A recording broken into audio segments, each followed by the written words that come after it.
មិនភ្លេចអូនទេចិនស្នេហ៍អស់មួយជីវិត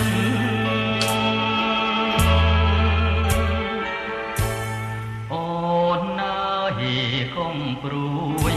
ចិត្តមួយថ្លំមួយបងសូមជូនស្រីបងទៅចាថាស្មងលោកសាយមួយថ្ងៃនឹកតែកលយ៉ាងក្នុងលោកកៃភ្លេចអ្វីភ្លេចបានតែរូបកែវកលយ៉ាងភ្លេចមិនបានឡើយឃើញត្រាំត្រើយនៅខ្សែនឹងភ្នែក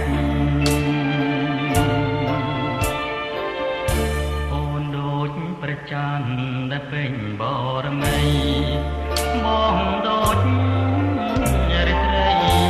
សូមពឹងរស្មីស្រីហើយយើងកុំភ្លេចគ្នាណាប្រលឹងអើយយើងស្បត់មកព្រះរួចហើយខ្នើយមួយកាយជាអ្នកណា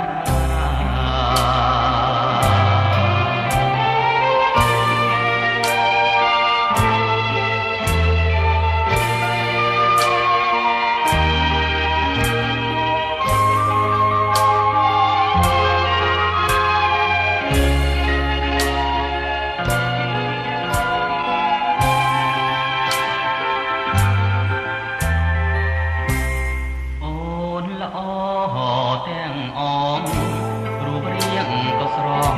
ចិត្តស្មងក៏មានថាឲ្យបងភ្លេចមិនដេចនឹងបានបងស្បត់ប្រាប់ធានណាកែពិសេសសូមយកធូបទាំងបីកសៃហើយនឹងព្រះធ្វើជាសាស្រីកែវចរណៃកុំព្រួយអូនជាទ្រូ